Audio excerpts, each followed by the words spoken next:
Assalamualaikum warahmatullahi wabarakatuh. Selamat sore Bapak, Ibu, dan hadirin sekalian. Salam sejahtera untuk kita semua. Meskipun tadi sudah diperkenalkan oleh Mutia, saya izin perkenalkan diri lagi. Saya Muhammad Ilham Faturrahmi dari Universitas 11 Maret Surakarta. Dan di sini saya akan membuka apa ya? Bukan akan memberikan materi, tapi hanya memberikan brainstorming sedikit insight baru yang belakangan ini atau paling mutakhir dalam bidang sains khususnya tentang bidang imagenomics. Nah, saya berikan judul sebagai imagenomics ini New Comrade for Biology. Apa artinya? Yaitu adalah sebagai rekan baru dalam bidang biologi. Oke, dan disclaimer dulu seperti yang sebelumnya sudah disampaikan oleh moderator. Di sini saya hanya mahasiswa peserta magang dari PRC Indio, jadi saya tidak memiliki kewenangan untuk memberikan atau bertanggung jawab atas seluruh konten yang sudah ada, dan peserta nanti sangat diperkenankan apabila ada timbal balik atau masukan, misalnya sudah tahu materi yang sebelumnya. Oke, langsung saja kita mulai.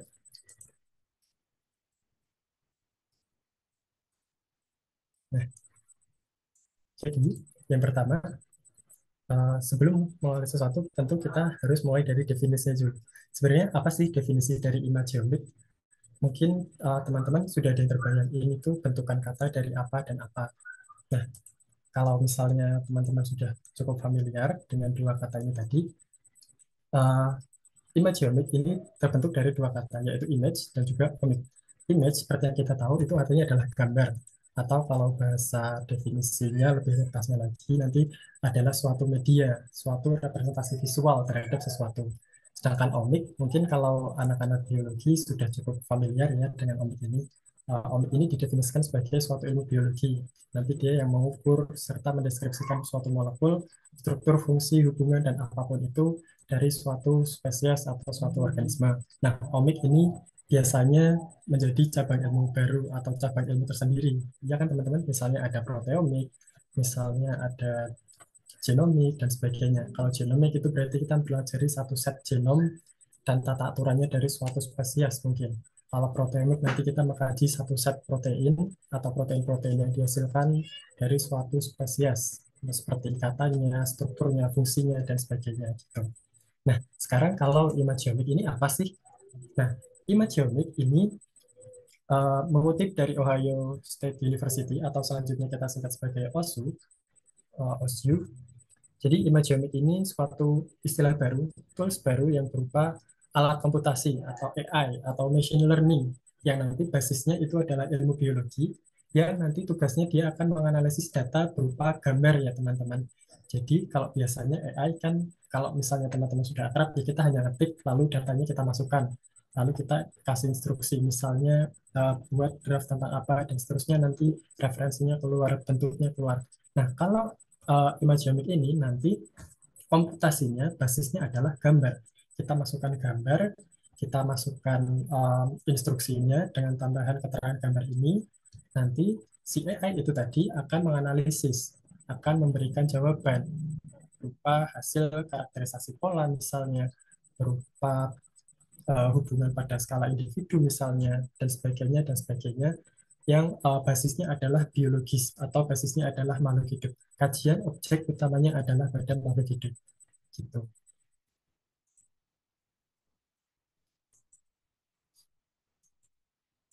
Nah, berikutnya sebenarnya imagenomic ini tuh munculnya kapan sih? Jadi imagenomic ini pertama kali muncul sejarahnya cukup panjang karena data-data berupa gambar ini baru belakangan pekan saat ada internet dan juga ada apa ya istilahnya alat-alat untuk memvisualisasikan data berupa gambar. Nah, jadi pertamanya uh, komik ini juga kan ilmu baru yang ditekuni, baru kan mungkin abad 21 ini. Jadi dulu pertama kali muncul itu hanya omik data saja. Omik data, kemudian ada visualisasi berupa gambar. Kita hanya menyajikan data berupa gambar. Kita menyajikan data omik ini diwujudkan dalam bentuk gambar. Misalnya tadi proteomik, kita mengkaji studi proteomik, studi metabolomik, dan sebagainya.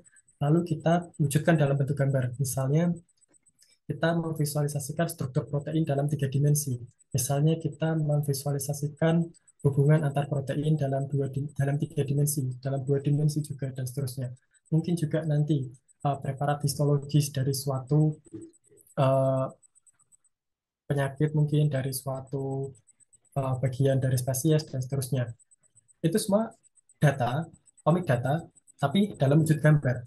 Namun pada saat itu gambar itu ya sudah, misalnya kita hasil meneliti, kita meneliti sesuatu, misalnya perlakuan sesuatu terhadap pencit. Nanti kita kaji dari histologis sistem digesti. Sistem digesti nanti kita buat preparatnya, terus kita ambil gambarnya. Nah, itu sudah jadi data. Tapi saat itu belum terpikir adanya apa namanya kalau data berupa gambar ini nanti juga akan menjadi suatu database yang luar biasa, suatu mesin yang akan belajar sendiri, sudah ada sumber lalu tinggal belajar sendiri. Saat itu belum ada. Jadi hanya ya udah, ini ada data omik, wujudnya gambar. Kemudian lambat laun mulai muncul yang namanya omics imaging atau pencitraan omik. Nah, tadi kan sudah ada gambar berupa datanya. Tadi udah ada misalnya data visual dari proteomik dan sebagainya. Lambat laun kan kita juga pasti butuh belajar terus-menerus. Ilmu pengetahuan di sini kan meningkat pesat. Nah, kemudian kita juga butuh, kita kan tidak mungkin bisa membuka semua datanya kayak ini sebelumnya sudah pernah ada visualisasi yang seperti ini belum, sebelumnya sudah ada gambar visual yang seperti ini belum. Kalau misalnya harus mencari satu-satu, mungkin kan agak susah. Nah, jadi mulai muncul gagasan untuk memunculkan omics imaging atau pencitraan omik. Di sini nanti kalau misalnya teman-teman pernah membaca atau menggunakan Google Lens, biasanya kalau anak biologi buat analisis spesies itu, kalau saya sih biasanya gitu, suruh analisis spesies, nanti pakai Google Lens, terus muncul kan beberapa referensinya, oh ini mungkin spesies ini, dan sebagainya. Prinsip kerjanya hampir sama, gagasan yang ditawarkan, yakni nanti uh, dari data, mungkin hasil penelitian, mungkin hasil rekam medis dan sebagainya nanti dikomputasikan, lalu akhirnya diteruskan menjadi data atau sumber yang sebelumnya sudah ada. Oh, ini ternyata gambarnya sama seperti dari penelitian si ini. Oh, ini gambarnya ternyata mirip dengan yang ini. Tapi ini tentunya lebih spesifik ya teman-teman. Jadi bukan hanya misalnya kita input gambar histologis, lalu nanti yang keluar semua preparat histologis sembarangan. Tidak. Tapi nanti lebih spesifik. Misalnya preparat histologis sistem digesti yang terkena kanker. Nanti wujudnya seperti apa, treatmentnya bagaimana, dan seterusnya. Lalu belakangan mulai muncul lagi imageomic, tapi ini saya membagi menjadi pre-OSU dan juga setelah OSU karena ada sedikit perbedaan definisi. Kalau dulu sebelum ada dari OSU, imageomic ini cenderung difokuskan pada bidang medis, pada misalnya pada pengobatan kanker, misalnya pada diabetes, misalnya pada penyakit tulang dan sebagainya. Jadi imageomic ini dulu digagas hanya untuk di bidang medis saja. Misalnya saat ada uh, hasil CT scan tulang yang tidak normal, ini cukup berbeda, lalu kita butuh referensi berupa gambar. Kita lihat ada nggak kasus serupa dengan gambar ini. Kan kalau misalnya cari referensi, mungkin biasanya kita hanya dari verbal kemudian jadi figural. Misalnya kita ngetik preparat histologis atau penampang merintang dari sistem tulang yang terkena kanker. Nah, kalau kayak gitu kan nanti kita harus mencocokkan satu-satu. Tapi imageomic ini digagas dengan kerangka yang terbalik. Kita input gambarnya, lalu keluar nanti hasilnya. Ini hasilnya seperti apa saja, dan seterusnya. Nah, sedikit berbeda dengan definisi yang ditawarkan dari OSU atau dari Ohio State University. Mereka menggagas imageomic ini tetap sebagai sebuah machine learning, tetap sebuah AI, tapi basis gambarnya itu adalah fenotipe. Basis gambarnya adalah penampang atau visual yang terlihat, umumnya dari hewan ya atau tumbuhan. Jadi nanti hewan-hewan itu dikarakterisasi gambarnya, kemudian diinput datanya. Nah, setelah itu baru nanti kita bisa instruksikan sesuai dengan uh, apa yang kita minta. Nah, sebenarnya ini tidak terlalu jauh berbeda, hanya saja penekanannya sedikit yang berbeda ya teman-teman. Oke. Nah, berikutnya ini ada perbandingan data lagi, perbandingan sumber data yang antara geometrik sebelum definisi dari OSU dan juga setelah definisi dari OSU. Kalau Ohio State University, mereka eh, membuka kesempatan seluas-luasnya atau membuka seluruh referensi asalkan dia open source, nanti gambarnya bisa dipakai dari AI itu tadi. Jadi misalnya ada jurnal penelitian, ada hasil rekam medis yang diupload, kemudian ada juga misalnya data dari kamera trap, mungkin gambar dari satelit, mungkin juga foto liburan, dan seterusnya. Serta dengan basisnya sequence DNA yang ada di berbagai database seperti NCBI dan seterusnya, itu nanti akan jadi sumber utama dari imagenomic ini tadi. Nah, tujuannya untuk apa? Tujuannya yaitu tadi, kalau misal referensi makin banyak, tentu kita juga bisa mendapat hasil yang lebih maksimal kan. Misalnya ini nanti tujuannya untuk menyaring informasi sebanyak-banyaknya, seluas-luasnya. Misalnya nanti ada perbandingan gambar antara zebra di wilayah A dengan zebra di wilayah B. Jangan-jangan nanti dari sini bisa didapat, oh ternyata karakteristik zebra, apa namanya, belangnya zebra di wilayah A itu ternyata cukup spesifik, berbeda dengan zebra di wilayah B, dan seterusnya, dan seterusnya. Mungkin juga ada data dari kamera trap, misalnya tentang primata.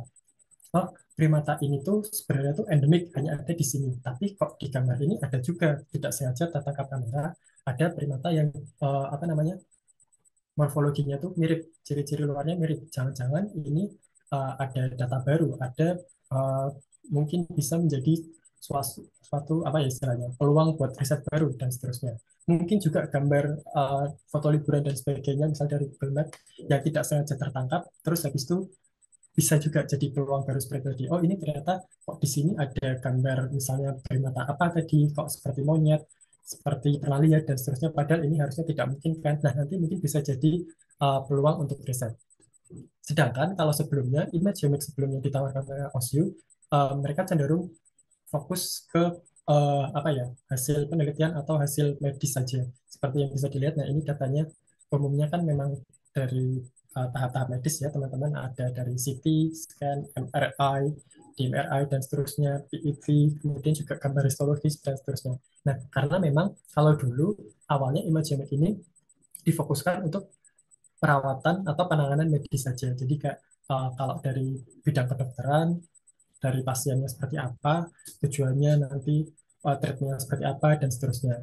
Sedangkan kalau OSU ini nanti cenderung lebih ke karakterisasi dari uh, morfologi atau fenotipe yang ada di luar. Nah, ini contoh gambarnya yang tadi uh, kita bahas. Jadi kalau data imagenomic sebelum OSU muncul, ini Kemudian sekarang banyak sekali ada DNA, part libraries, dan sebagainya. oke, saya lanjutkan. Jadi kalau di imagenomic sebelum OSU ini, datanya umumnya hanya berupa hasil-hasil rekam medis seperti yang teman-teman bisa lihat ya yang di kiri ini. Eh, ini kan di atas dan juga tengah itu ada hasil CT scan, ada hasil MRI dan sebagainya. Nah, kemudian yang di bawahnya itu di kiri bawah ada preparat histologis. Kalau dulu memang konsepnya kita input gambar ini, lalu ada tidak kira-kira bentuk atau gambar lain, hasil penelitian lain yang kira-kira hasilnya mendekati seperti ini. Apakah nanti penanganannya seperti apa, kemudian rekam medisnya seperti apa, treatmentnya bagaimana, akhirnya seperti apa, dan sebagainya. Jadi ini akan memudahkan pengambilan keputusan dalam bidang medis. Sedikit berbeda atau mungkin juga bisa kita bilang cukup jauh berbeda. Kalau dari Ohio State University itu mereka utamanya pertama dari kajian fenotip atau morfologinya seperti yang tadi sudah kita bahas. Nah, ini misalnya ada gambar zebra. Kita mungkin menangkap gambar zebra di berbagai wilayah. Nanti kita misal bisa dapat wawasan-wawasan baru seperti yang tadi saya bilang. Misalnya, oh ini zebra. Zebra itu belangnya mereka memang spesifik. Mereka belangnya memang spesifik antara tiap spesies. Tapi jangan-jangan uh, bahkan di tiap wilayah itu juga ada bedanya. Misalnya uh, belangnya itu yang warna hitam. Kalau zebra itu gimana aslinya? Putih kemudian belangnya hitam kan? Nah, mungkin jangan-jangan ada nanti suatu kamera trap atau kamera wisatawan yang menangkap zebra ini tuh di wilayah lain, mereka uh, warna dasarnya hitam, kemudian belangnya putih. Nah, siapa tahu seperti itu. Atau nanti mungkin kita juga bisa menginput komando-komando yang lain. Misalnya, coba cari ada nggak zebra yang uh, memiliki ciri khas unik dari wilayah-wilayah tertentu gitu. Kemudian nanti bisa juga ini ada gambar hasil eh, apa ini menyelam diving, nanti mungkin juga bisa dibuat track recordnya. Oh, ini rekaman pada tahun 2020. Habis itu 2024 ada gambar di lokasi yang sama menunjukkan perbedaan. Oh, ini kok ternyata karangnya sudah banyak yang berubah, padahal lokasinya kurang lebih sama. Kemudian ikan-ikannya juga sudah lebih sedikit, hanya ada beberapa jenis saja. Itu kan nanti juga bisa jadi indikator. Oh, ternyata uh, apa namanya dari data gambar ini tadi kita bisa melihat bahwa ada perubahan ekosistem, ada perubahan lingkungan di terumbu karang tadi. Gitu. Nah, kemudian apa sih pentingnya kita ngomongin imagenomic ini tadi? Jadi, imagenomic ini tadi uh, ada manfaat yang melimpah dan juga tujuan yang melimpah juga karena gambar itu kan suatu data yang luar biasa ya teman-teman. Jadi kita tidak bisa membuat gambar itu sendiri, tapi kita hanya bisa menangkapnya. Jadi sesuatu yang tidak bisa kita apa-apakan itu kan memang mau nggak mau hanya bisa kita dapatkan dari hasil yang sudah ada. Maksudnya ini bukan seperti kita mengolah-olah mengotak-atik data yang lain. Nah, jadi kalau di sini tadi tujuan utama yang ditawarkan dari Ohio State University tentang imagenomic itu adalah kita bisa menganalisis pola atau informasi tertentu, informasi yang unik, menarik, berbeda dan sebagainya dari setiap individu atau spesies atau bahkan mungkin suatu ekosistem dan sebagainya. Nanti mungkin dari penampilannya, dari perilakunya, dari lokasinya dan sebagainya.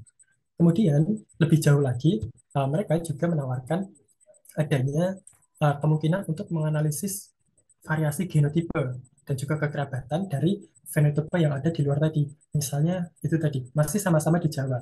Kita melihat yang banyak di Jawa misalnya apa ya? Kucing misalnya. Kucing di Jawa Tengah misalnya, kemudian kucing di Jawa Timur misalnya. Dari gambar-gambar ini tadi mungkin bisa dilihat ada peluang nanti kita melihat kecenderungan dari genetiknya. Kalau fenotipnya seperti ini, maka genetiknya masih bagaimana dan seterusnya gitu. Dan ini masih menjadi PR yang lebih jauh lagi karena uh, untuk menginput fenotip menjadi genotip uh, ini yang sedang mereka kaji juga karena memang AI imagenomic ini juga masih dalam pengembangan. Kemudian juga masih menyambung terhadap ide-ide sebelumnya. Harapannya imagenomic ini tadi juga mampu mendiagnosis berbagai macam patologi dan juga penyakit yang sudah ada sebelumnya. Jadi kalau tadi ditawarkannya uh, umumnya kepada hewan-hewan ataupun kepada tumbuhan atau pada ekosistem dan sebagainya, kita juga harapannya itu bisa mengambil atau mengolah data berupa patologis seperti yang sebelumnya saya jelaskan misalnya oh ada data histologis seperti ini kita input kira-kira kalau seperti ini diagnosisnya seperti apa rekam jejak yang lain bagaimana dan seterusnya. Kemudian yang tidak kalah penting ini juga untuk studi ekologi tadi misalnya seperti biodiversitas. Oh kita menangkap foto di hutan Bromo, keanekaragamannya kurang lebih seperti ini. Kemudian kesehatan lingkungan seperti ini, pola interaksi spesiesnya seperti ini dan seterusnya. Ada gambar lain berikutnya menangkap di lokasi yang sama pada waktu yang berbeda. Oh ternyata ada perbedaan. Nah kira-kira berarti ada apa yang terjadi di sana gitu. Serta, nah ini tadi uh, kurang lebih gambaran dari manfaat dan juga tujuan Imagenet. Demikian pemaparan singkat dari saya untuk sesi diskusi dan seterusnya saya kembalikan kepada moderator. Terima kasih. Terima kasih kembali Kak Ilham. Menarik sekali ya ternyata teman-teman tentang Imagenomics ini. Eh, untuk sesi diskusi dari audiens, apakah ada yang ingin disampaikan?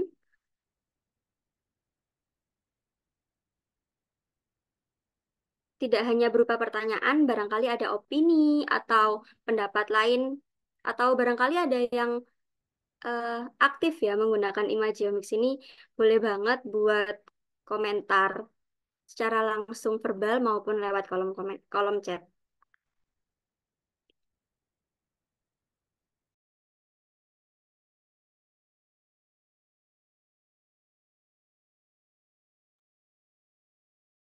Oke, terima kasih Kak Erlin atas pertanyaannya.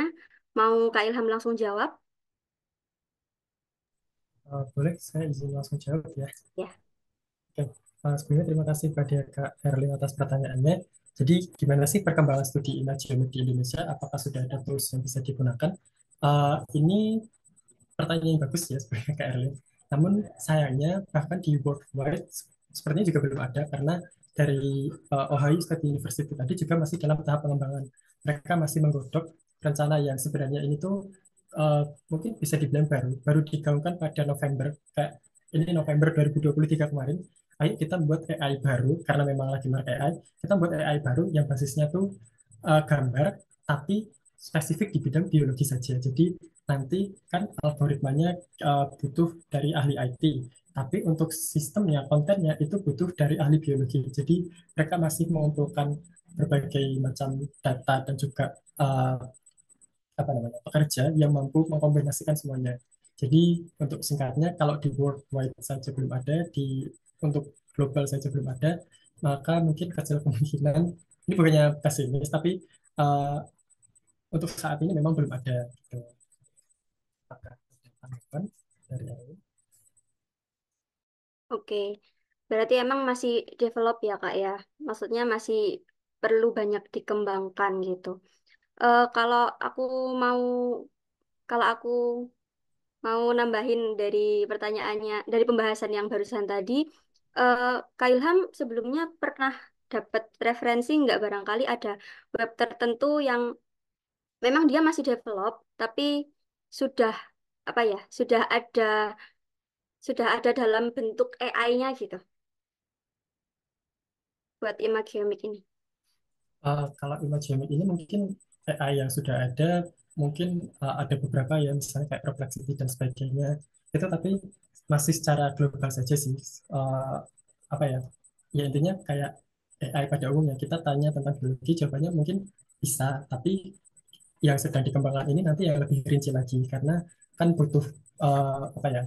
Referensi yang lebih kuat dan akurat. Kalau misal, ya bayangin aja kita cuma dari foto kita bisa tahu nanti kekerabatannya gimana. Nah, itu kan butuh data yang cukup besar. Kalau AI biasa sepertinya dia bisa menjawab, tapi kalau hanya sebatas misalnya kita input gambar, ini spesies apa, kemudian persebaran di mana dan sebagainya, mungkin ada banyak AI lain yang bisa menjawab seperti itu. Oke, berarti eh, masih umum ya sifatnya. Kalau misalnya yang kredibel bisa dipertanggungjawabkan itu datanya dari mana masih masih dikembangkan gitu ya dari Imagenomics ini. Iya, betul sekali, Kak. Oke, dari Kak Erlin tadi atas pertanyaannya apakah ada feedback atau sudah cukup? Izin pakai mikrofon aja ya. Eh, Mm, eh, ini mungkin eh, dari Indonesia ya kita apakah karena kan kalau misalnya database kan itu dibuild ya, itu butuh banyak data. Apa ada kayak website atau software yang bisa kita build datanya sama-sama, misalnya kayak dari mana dari semua sabang-sabang merauke kita bisa upload data kita, misalnya dari studi yang kita lakukan kita bisa upload, ambil foto upload, jadi lama-lama kan kayak terkumpul, jadi kayak mungkin nanti dari Indonesia sendiri kita bisa bikin juga tuh sendiri gitu. Eh, Kayak misalnya tanpa perlu tunggu yang dari luar gitu kan. Harapannya mungkin bisa ya.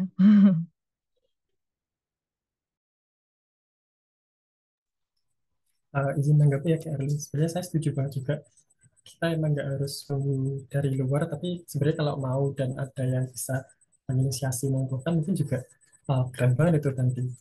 uh, Kuncinya kalau Imagening tadi, intinya kita butuh ahli IT sama ahli biologi buat input data-data yang masif dan juga kredibel tadi. Gitu.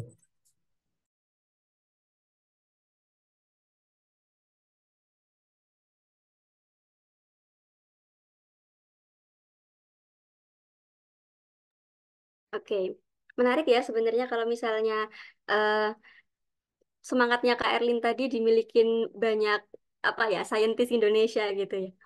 Kita juga bisa build, tapi ya lagi-lagi itu tidak akan semudah yang kita bicarakan saat ini. Perlu banyak multidisipliner lain yang perlu digabungin, tapi akan banyak banget benefit sepertinya yang akan kita dapatkan kayak yang dipaparkan Kak Ilham tadi. Kalau misalnya platform ini benar-benar bisa digunakan, terutama untuk pelajar-pelajar gitu ya. Oke, masih ada sekitar 6 menit ke depan. Di sesi pertama ini, barangkali ada yang mau menyampaikan gagasannya atau ingin bertanya mengenai topik yang satu ini, dipersilahkan.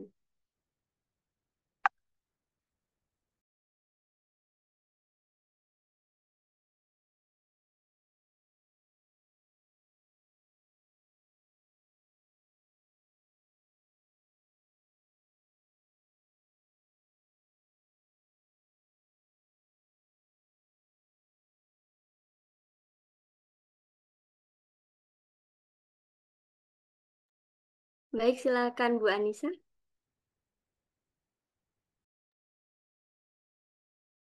Terima kasih banyak ya atas presentasinya. Ini sangat menarik ya. Kebetulan akhir-akhir ini saya juga sama Bu Wirda itu sedang tertarik juga tentang imaging ini ya. Jadi kita berpikir gimana sih caranya supaya bisa menggunakan AI untuk grading sampel histopatologi gitu kan. Mungkin ini salah satu apa namanya metode yang bisa dipakai juga gitu kan. Cuman saya mau nanya nih pendapat Ilham dan teman-teman kan kalau di Indonesia nih mungkin kita masih terbatas gitu kan. Nah kira-kira kalau di Indonesia tuh apa sih yang bisa kita lakukan gitu untuk mengganti teknologi yang mungkin belum bisa kita lakukan di sini? Kira-kira memungkinkan nggak kalau di Indonesia kita mungkin punya suatu pendekatan yang mirip-mirip yang bisa kita aplikasikan sekarang gitu? Gimana? Mungkin ada yang berpendapat, mungkin dari Ilham ada tanggapan, kan mungkin banyak baca-baca. Sebelumnya terima kasih banyak pertanyaannya Bu Anissa. Um, Kalau yang saya pikirkan mungkin kurang lebih uh, masih belum bisa sejauh yang lain ya gitu sebelumnya. Tapi uh, kalau basisnya data berupa gambar, sebenarnya uh, saya sering baca bahwa Indonesia ini negara yang benar-benar kaya dari entah itu dari kekayaan hayati maupun non hayati. Nah ini kan kita fokusnya ke kekayaan alam biologis. Jadi sebenarnya kalau misalnya diusahakan, karena ada beberapa AI atau machine learning yang sebenarnya itu dibuat dari Indonesia, dan saya kebetulan pernah memakainya beberapa kali, misalnya Telegram bot tertentu. Nah, mungkin dengan apa ya, penyusunan algoritma yang tidak perlu langsung masif, tapi mungkin bisa pelan-pelan sedikit demi sedikit. Mungkin kita bisa sih menirunya ATM, amati tiru modifikasi. Jadi data gambar penelitian lokal, atau paling tidak ini tujuannya buat eksplorasi keragaman hayati di Indonesia. Jadi spesifiknya hanya di Indonesia saja, karena kan kita kan memiliki kekayaan fauna, flora, dan juga mikrobiota yang luar biasa gitu. Jadi kalau dari itu tadi mungkin bisa tujuannya kayak apa ya? Ya mungkin semacam sarana belajar mengenal eksplorasi keragaman hayati di Indonesia gitu. Dari AI yang tadi kecil, mungkin maksudnya lingkupnya hanya lingkup satu negara, tapi itu juga pasti tentu akan tetap bermanfaat kalau menurut saya.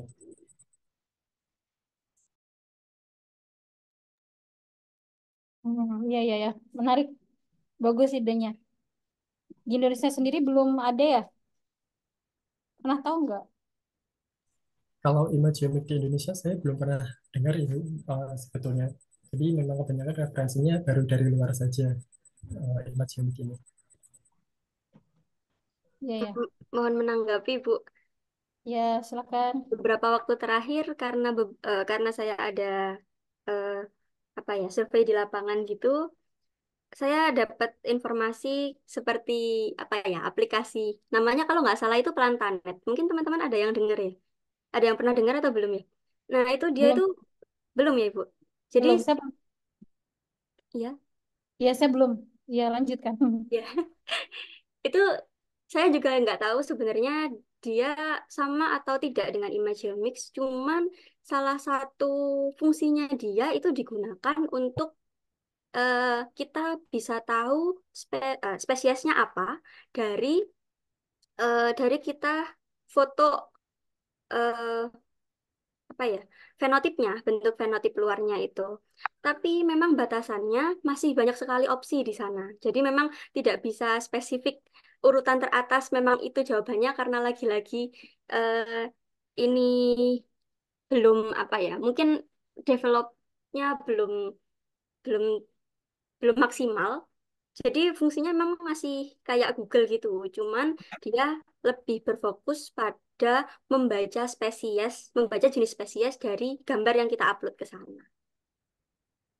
Itu sih Bu, kalau sejauh ini. Yang Eh, itu Kak. sebentar, saya waktu itu soalnya bentuknya ini Bu, eh bukan bentuknya install gitu di HP. Kalau webnya saya kurang tahu. Saya coba dulu. Ini ya ada di Google Play ya? Ya, Oh iya, iya, menarik sih. ya kalau Tahu. sempat pakai itu, tapi memang dia masih terbatas kredibilitasnya, Bu, gitu. Oh, ini developernya dari mana tahu nggak? Ah, itu saya juga belum tahu. Saya kurang tahu. Hmm, iya, iya, iya. Izin eh, tanggapi, Bu. Dari tadi Ibu bilang yang image untuk grading, saya baru ingat. Dulu pas kuliah saya pernah coba untuk tugas akhir juga, itu melakukan image analysis untuk grading histologi juga. Karena dulu pas topik saya immunohistochemistry. Jadi untuk grading eh, intensity dari histologinya. Cuman waktu itu saya lakukannya itu manual karena apa? Intensitinya saya pakai select area sendiri gitu. Jadi pas upload image-nya itu masih belum bisa kedetek sendiri. Mungkin ke depannya mungkin Imageomics ini bisa membantu untuk mempercepat deteksi. Jadi kalau untuk Indonesia mungkin bisa dimulai dari diagnostik dulu untuk patologi di rumah sakit atau ya laboratory gitu. Dulu softwarenya itu namanya Image J ya kalau nggak salah. Image, Dari iya, ya Image J itu bisa pernah ya Bu pernah dengar. Ya. iya. Itu Mm-mm. saya pakai untuk analisis hasil gambar kan, Mm. image. Intensity color Oh gitu iya, udah iya, iya. udah juga. Iya, iya, menarik, menarik sih. Mm-mm. Iya, cuman memang yang untuk istilahnya untuk grading sampel yang manual menggunakan AI itu kan belum ada di Indonesia. Kalau di luar negeri itu ada sih satu nemu ada publikasinya gitu. Kalau nggak salah saya pernah lihat dari yang Leica ya, yang jual mesin kayak gitu alat-alat. Mereka kayaknya udah offer AI semua untuk yang Hmm. auto detect langsung dari Leica. Hmm, Ya, di dari luar mereka kayaknya udah mulai develop. iya Mungkin ya. perlahan-lahan udah masuk ke Indonesia juga ya. Oke, oke, keren. Terima kasih banyak Erlin, Ilham, dan siapa tadi namanya? Bu Lydia. Eh, siapa? Bu Lydia. Sama-sama Bu. Iya, Oke. Bu. Terima kasih banyak juga Bu Anissa Ya, sama-sama. feedbacknya. Paham semua. Iya, mungkin karena waktu kita terbatas ya teman-teman pada sesi pertama ini, saya sampaikan terima kasih kepada Kak Ilham karena telah menyampaikan pemantik diskusi pada sore hari ini. Seru banget bahas Imagenomics tadi. Eh, lanjut, kita mau masuk ke sesi kedua yang akan disampaikan oleh Kak Nurul Dinza. Kepada Kak Nurul Dinza, dipersilahkan. Baik, terima kasih atas kesempatan yang diberikan. Saya izin share screen dulu.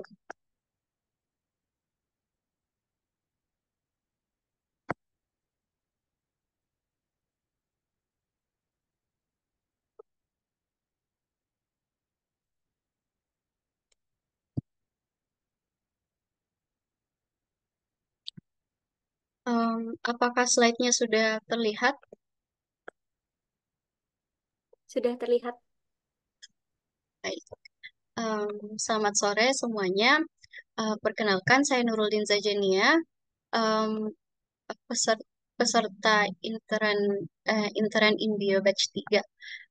Saya di sini akan mempresentasikan mengenai Milk to the Rescue for Diabetics, Cow Produces Human Insulin in Milk.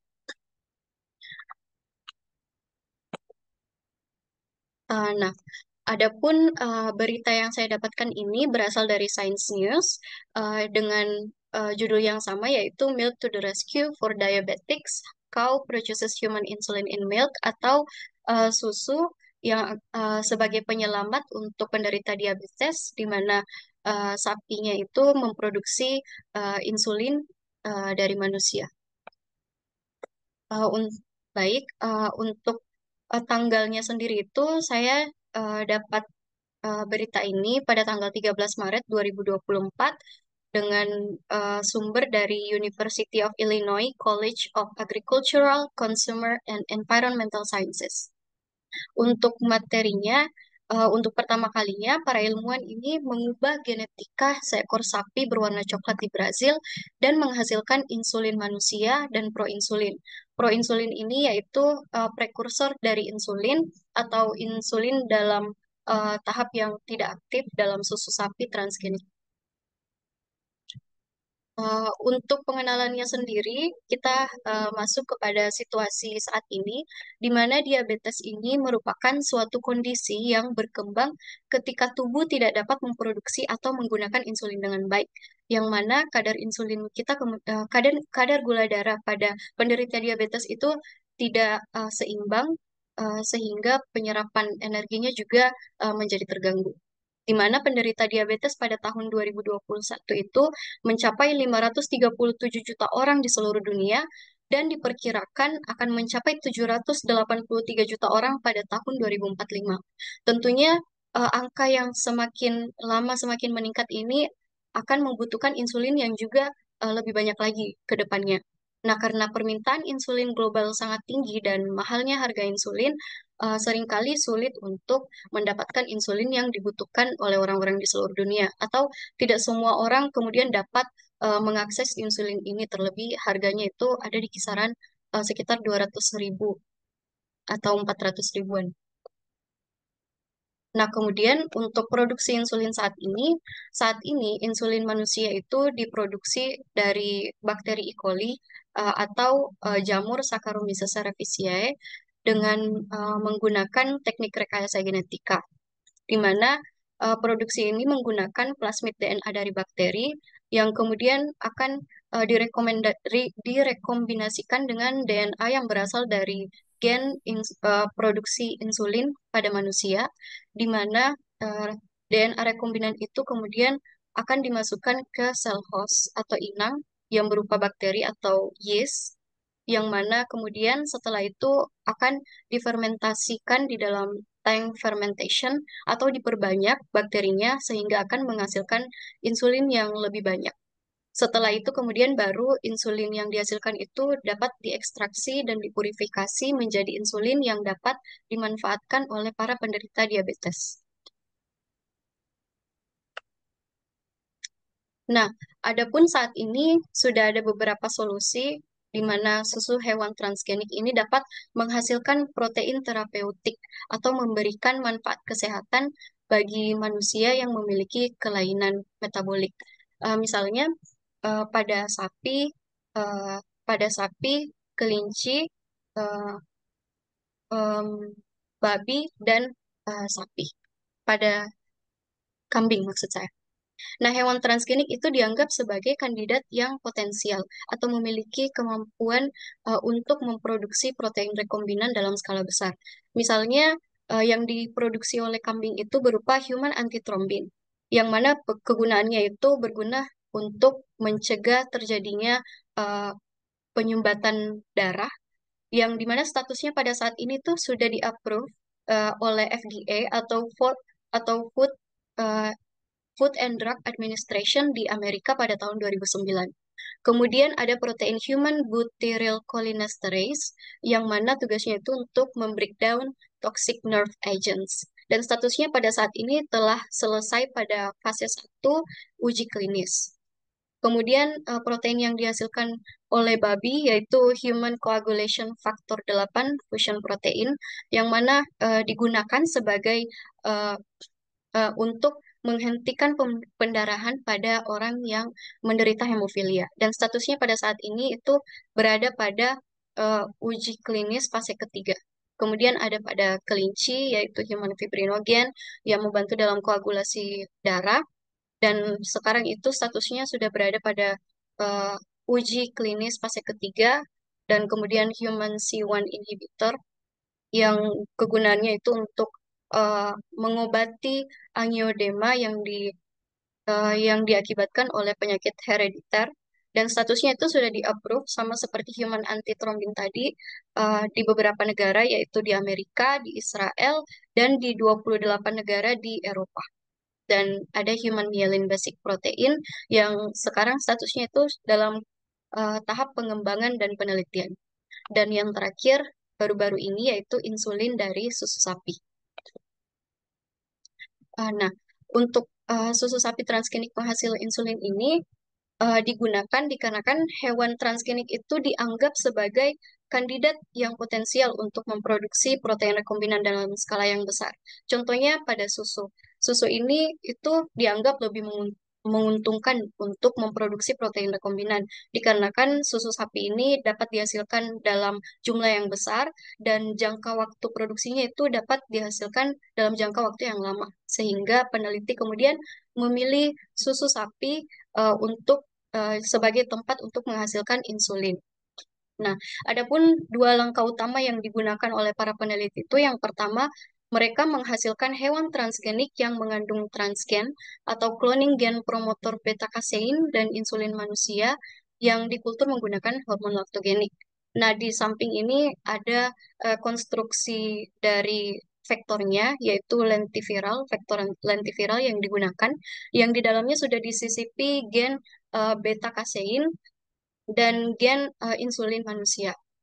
Nah, setelah disisipkan ke dalam embrio itu, kemudian gen tersebut, kemudian individu tersebut kemudian dimasukkan ke dalam induk sapi sehingga anakannya itu akan tumbuh menjadi sapi dewasa.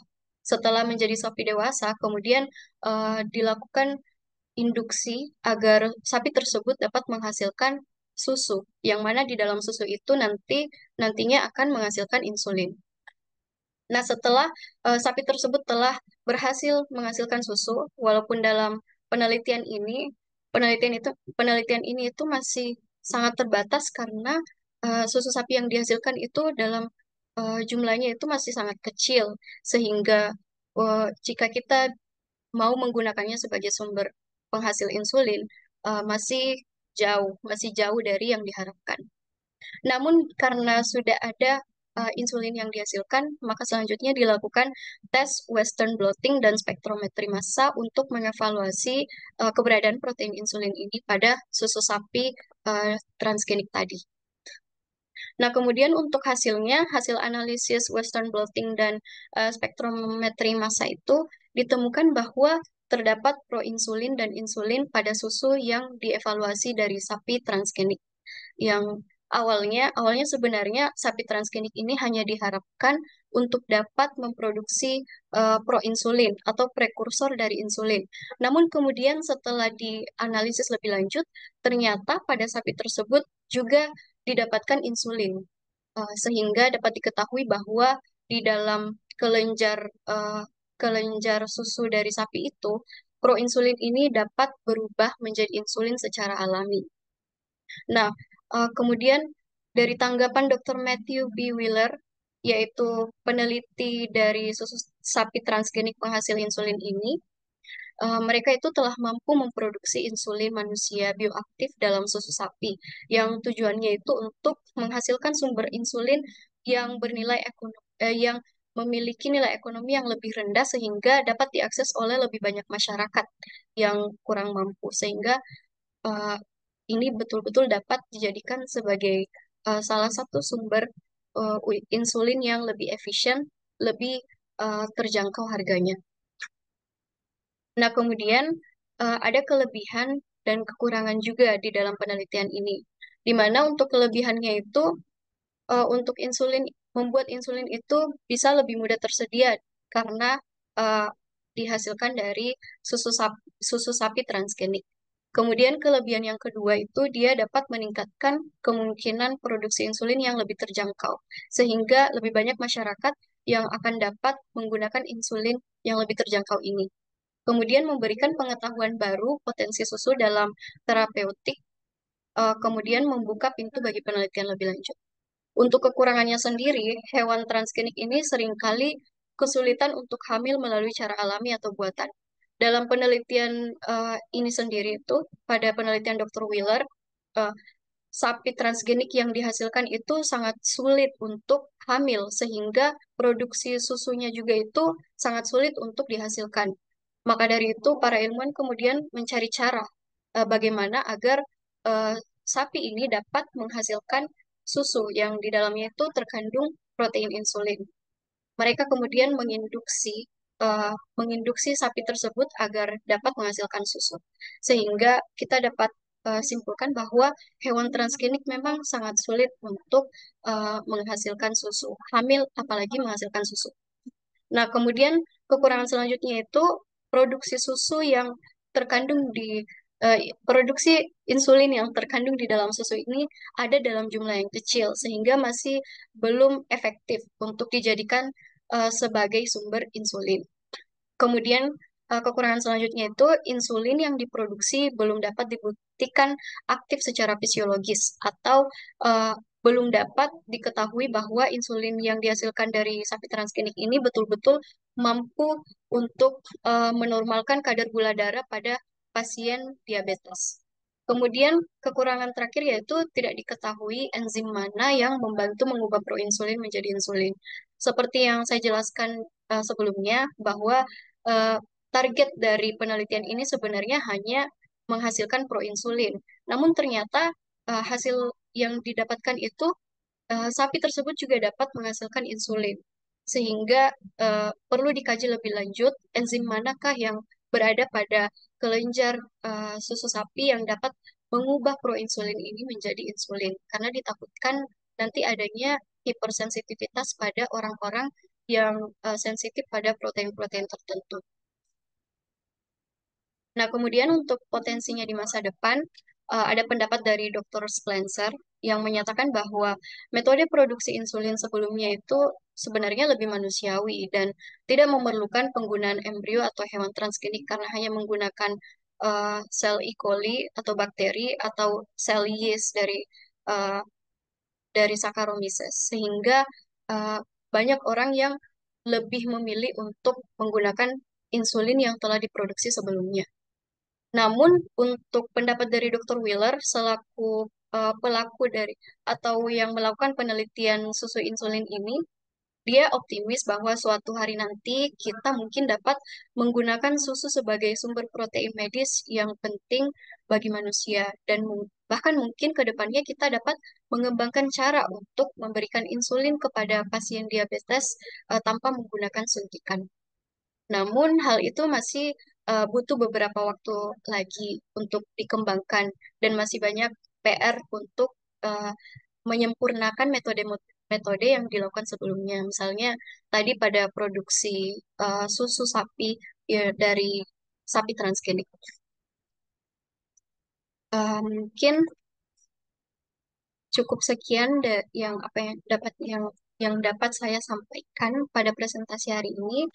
Um, Mungkin jika ada pertanyaan dapat ditanyakan nanti. Saya kembalikan kepada Kak. Ya, Terima kasih Kak Dinza atas pemaparan materinya. Untuk sesi selanjutnya adalah sesi diskusi. Barangkali teman-teman ada yang punya eh, feedback atau pertanyaan bisa langsung raise hand untuk menyampaikan pendapatnya atau boleh lewat kolom chat di Zoom ya. Menarik ya sebenarnya ini karena ternyata tadi beritanya baru sekali, masih di tahun ini. Iya, tahun ini ya Kak ya? iya di tahun ini tanggal Ya, 12 Maret untuk artikelnya nah, dan publish newsnya itu di tanggal 13 Maret. nah baru banget berarti kan informasinya ini. Kalau bahwasanya sapi transgenik ini memungkinkan untuk dijadikan apa ya sumber insulin ya buat penderita diabetes mellitus. Baik dari teman-teman, apakah ada yang mau disampaikan atau dari audiens yang lain?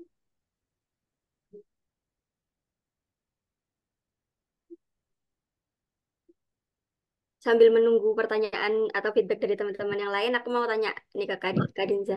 Menurut Kak Dinza sendiri dari apa ya, dari berita yang sudah disampaikan itu, gimana tanggapannya Kak Dinza? Buat apa ya, buat apa namanya ya penelitian ini.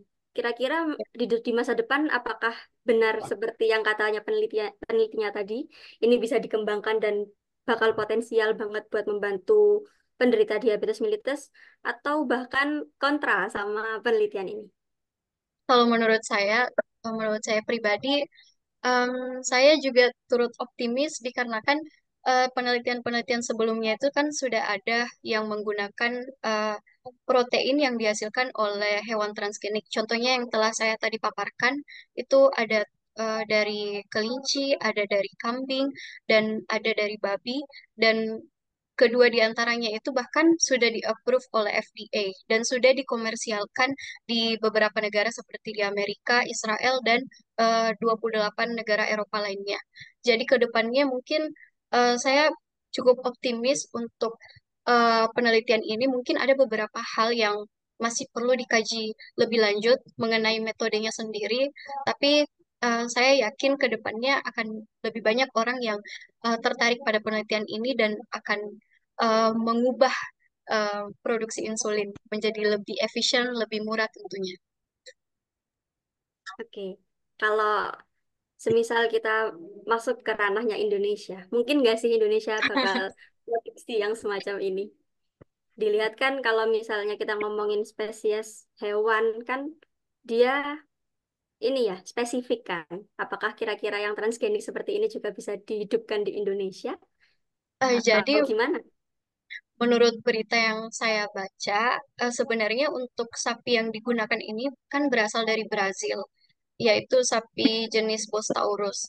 Dan Bos Taurus ini juga terdapat di beberapa negara lain. Contohnya seperti Indonesia.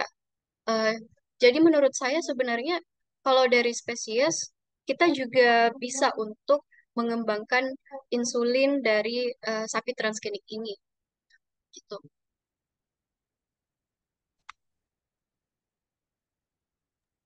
Mungkin ya berarti dikembangkan di Indonesia. Oke.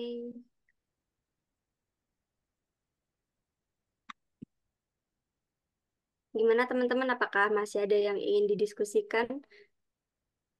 Karena ini menarik ya sebenarnya. Eh dari apa ya namanya? Dari sumber baru gitu. Kita bisa memungkinkan suatu saat nanti eh, produksi insulin ini juga bisa dihasilkan dari sapi transgenik. Tuh. Oke, Kak Erlin, dipersilahkan. Ya mau izin tanya juga, menarik ya dari animal ya, dari transgenik. Tapi kalau yang kita ketahui kan sekarang itu produksi insulin itu sekarang kebanyakan lewat bakteria ya, yang rekombinan itu. Eh, Bagaimana ini metode baru yang pakai sapi transgenik ini bisa mengungguli metode yang sebelumnya itu, yang pakai bakteri. Sedangkan yang kita tahu, bakteri itu kan cepat ya, reproduksinya lebih cepat. Dan kalau sapi itu sekarang kan banyak yang kayak lebih ke cruelty free, jadi kayak lebih ke nggak mau pakai animals gitu kan, lebih mau yang eh, ya nggak pakai animals gitu, vegan katanya. Gimana apa menurut Nurul metode ini bisa berkembang di di masa depan atau mungkin eh, gara-gara masalah ethical issue gini bisa aja malah menghilang gitu.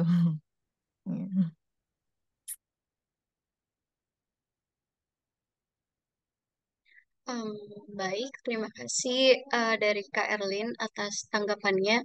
Kalau menurut saya sendiri itu memang salah satu tantangan untuk penelitian ini karena sebenarnya kan sudah ada produksi insulin sebelumnya dari bakteri maupun dari uh, apa namanya Saccharomyces cerevisiae.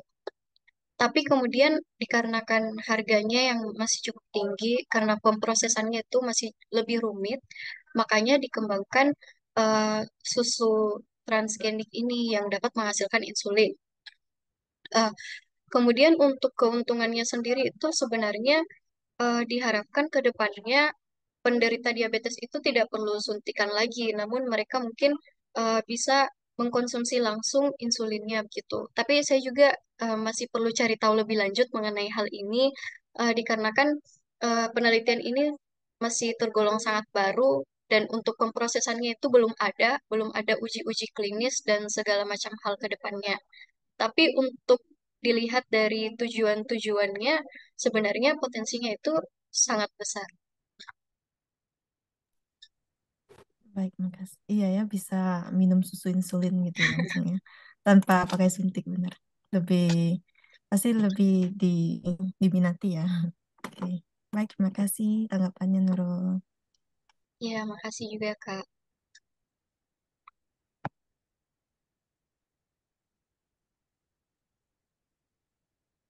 Baik teman-teman, apakah ada yang ingin membuka sesi diskusi lagi dengan pertanyaan atau mungkin dengan tanggapannya?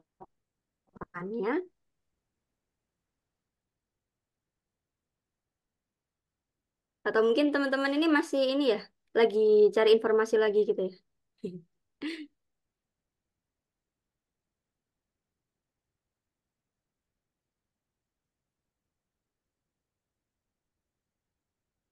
Oke, sepertinya belum ada yang mau ditanyakan lagi atau yang ingin didiskusikan lagi.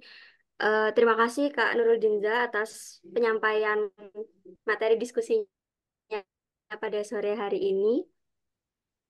Menarik sekali ya teman-teman di sesi pertama tadi. Kalau bisa saya simpulkan, eh, ada teknologi yang namanya Imageomics. Ini bisa jadi sarana atau referensi lain yang mempermudah para pelajar atau saintis yang baru belajar ini untuk eh, mendapatkan informasi tambahan dari secara mudah melalui AI. Dari sesi kedua ini kita juga bisa sama-sama tahu bahwasannya ada penelitian terbaru mengenai insulin yang bisa dihasilkan dari susu sapi transgenik. Yang harapannya di masa yang akan datang ini bisa mempermudah penderita diabetes mellitus agar tidak lagi susah-susah suntik insulin gitu ya. Tapi masih banyak sekali yang perlu dikaji dalam penelitian kali ini.